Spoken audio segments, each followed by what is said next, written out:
രാവിലെ ഉണരുമ്പോൾ തളർച്ചയാണോ അതോ നല്ലൊരു ഉറക്കം ഇപ്പോഴും സ്വപ്നം മാത്രമാണോ? നിങ്ങളുടെ സുഖനിദ്രയ്ക്ക് കൂടെയുണ്ട് ആലുങ്കൽ ബെഡ് എംപോറിയം. ട്രെൻഡിംഗ് ആയ ലാറ്റക്സ് ബെഡുകളും മെമ്മറി ബെഡുകളും സ്പ്രിംഗ് ബെഡുകളും മിതമായ വിലയിൽ നിങ്ങൾക്ക് സ്വന്തമാക്കാം. ആലുങ്കൽ ബെഡ് എംപോറിയം, കുറുമല, മാലക്കുളത്തിന് സമീപം, ചേലക്കര.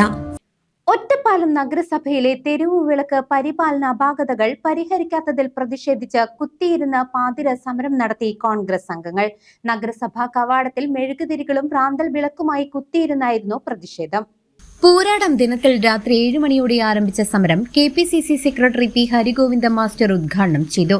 തലത്തിൽ ഭരിച്ചിട്ടുണ്ടോ അവിടങ്ങളിലൊക്കെ ജനജീവിതം ദുസ്സഹമാക്കിയ ചരിത്രമാണ് നമുക്ക് പറയാനുള്ളത്. ഒറ്റപ്പാലം നഗരസഭ ചരിത്ര പ്രാധാന്യമുള്ള ഒരു നഗരസഭയാണ്.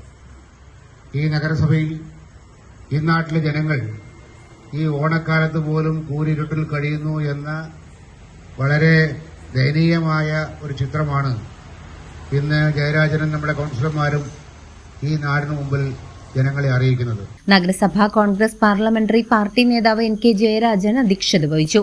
കൌൺസിലർമാരായ മുഹമ്മദ് അലി നാലകത്ത്, സജീഷ് കൃഷ്ണൻ, നേതാക്കളായ MA Siddique, NK Krishnankutty, professor Sajeev Kadampatt, CP Sharaf Ali, Abu Kummampara, Shaji Veeramangalam, P. Abdul Kalam, PT Amal തുടങ്ങിയവർ സംസാരിച്ചു. നഗരസഭാ സെക്രട്ടറി സമരക്കാരുമായി ഫോണിൽ സംസാരിക്കുകയും പ്രശ്നം പരിഹരിക്കാൻ അടിയന്തരമായി കരാറുകാരനെ വിളിച്ചുവരുത്തി ചർച്ച നടത്താമെന്നും ഉടൻ പരിഹാരം കാണാമെന്നും ഉറപ്പു നൽകിയതോടെയാണ് പാതിര സമരം അവസാനിപ്പിച്ചത്.